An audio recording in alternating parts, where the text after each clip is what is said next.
बिस्मिल्लाहिर्रहमानिर्रहीम। अस्सलाम वालेकुम व्यूअर्स। तो व्यूअर्स, आज मैं आपके साथ शेयर कर रही हूँ खोया बनाने की रेसिपी, जिसको कि मावा भी कहते हैं। तो मैं बनाऊँगी 3 किलो दूध का खोया। तो स्टार्ट करते हैं बनाना। बर्तन में मैं डालती हूँ दूध। ये खालिस दूध है और अब इसको देखते हैं कि इसमें से कितना खोया निकलता है।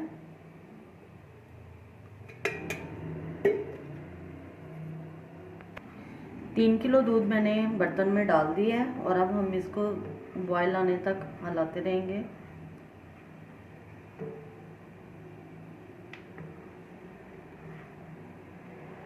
खोया जो है वो दो तरह से बनता है। ये खालिस दूध में है, आज मैं ये ट्राई कर रही हूँ, और इसके बाद मैं दूसरा जो तरीका है वो भी एक दिन बनाऊँगी। ये मेरी एक बहुत ही प्यारी सिस्टर है लंदन से, सिस्टर रुखसाना। तो ये उनकी फरमाइश पे बन रहा है। उन्होंने मुझे कहा था कि आप खोया बनाने की वीडियो बनाएं। ये देखिए दूध को बॉयल आ चुका है और अभी भी हम आंच जो है ना वो हल्की नहीं करेंगे, इसको थोड़ी देर तेज़ आंच पे ही पकाएंगे। और ये साइडों से दूध जो है वो साफ़ करते जाएंगे, चम्मच हिलाते जाएंगे ताकि दूध जो है वो नीचे ना लगे। खालिस दूध है, इसमें पानी बिल्कुल भी नहीं है।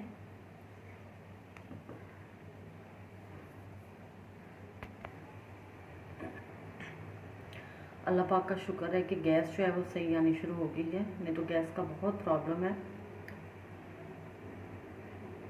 खोया बनाना बहुत इजी है, लेकिन इसमें टाइम ज़्यादा लगता है, आपको टाइम ज़्यादा देना पड़ता है। तो बट इसमें कोई प्रॉब्लम नहीं है बनाने में, ना कि कोई और चीज़ इसमें ऐड करनी पड़ती है। सिर्फ एक खालिस दूध से ही है, जो खालिस खोया बनता है वो खालिस दूध से।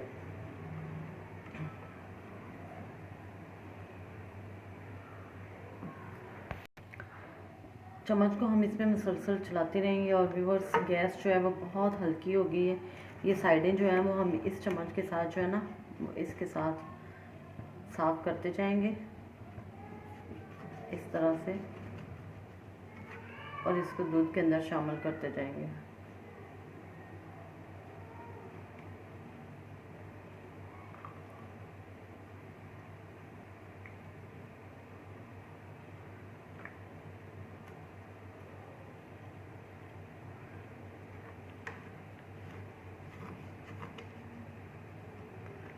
इस तरह इसको हमें साफ़ करते जाना है।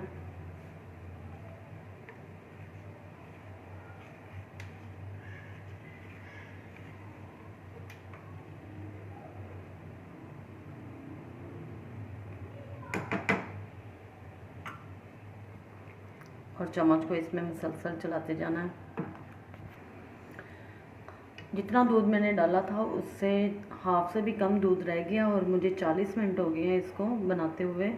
तो अब चम्मच हमने इसमें मुसलसल चलाते रहना है, ये साइडों पे भी दूध ना जमे और नीचे भी दूध ना लगे।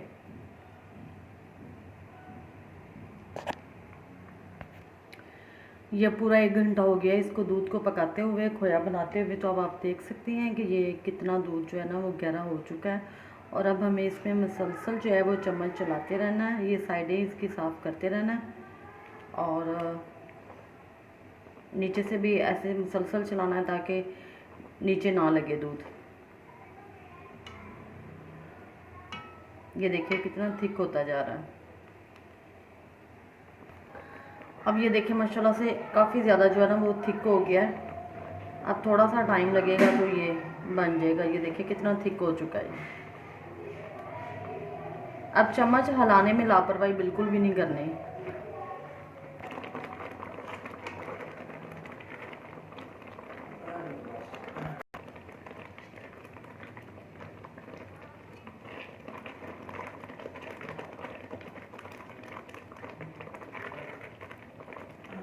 ये देख सकते हैं आप, ये गहरा होता जा रहा है और साथ इसमें से बबल्स निकलते जा रहे हैं, यानी कि अब ये आखिरी मराहल में है।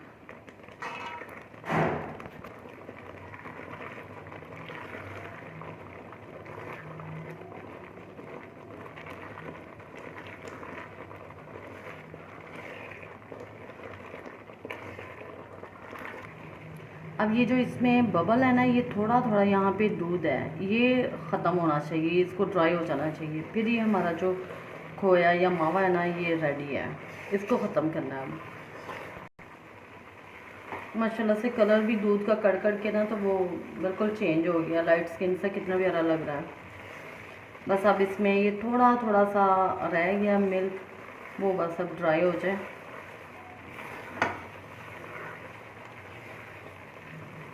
इसको मुसलसल यहाँ पे चम्मच चलाते जाना है ताकि खोया बिल्कुल भी नीचे ना लगे।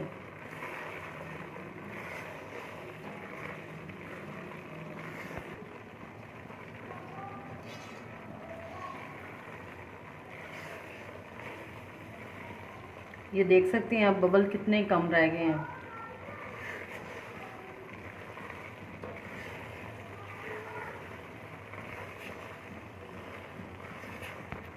जी तो व्यूवर्स माशाल्लाह से ये मुकम्मल तौर पे तैयार हो चुका है खोया, और आप इसको विंटर में बना के फ्रीज़ कर सकते हैं। जब भी कभी आपने गाजर का हलवा और गाजर की बर्फ़ी, खीर कुछ भी बनाना हो तो आप उसमें निकालें और डाल सकते हैं। तो ये देखें इसके बबल भी अब तकरीबन ख़त्म हो रहे हैं। तो मैं इसका वेट करूँगी कि ये 3 किलो दूध में से कितना निकला है, और फिर मुझे पता चल जाएगा कि दूध भी हमें दूध वाला कितना खालिस देके जाता है। अब फ्लेम को मैं बंद करती हूँ और ये बिल्कुल रेडी है, शुक्र अल्हम्दुलिल्लाह। जी वीवर, ये खोया जो है वो रेडी हो चुका है। ये इतना खोया निकला और अब मैं इसको जो है ना इसका वेट करूँगी। ये तकरीबन मुझे जो है ना 6 ग्राम लग रहा है, 600 ग्राम लग रहा है। तो सही निकल आया है 3 किलो दूध में से। तो आप भी इसको ज़रूर ट्राई कीजिएगा, और प्लीज़ मेरी वीडियो को फुल वॉच कीजिएगा, लाइक शेयर और सब्सक्राइब करना मत भूलिएगा। दुआओं में याद रखिएगा। अल्लाह हाफ़िज़।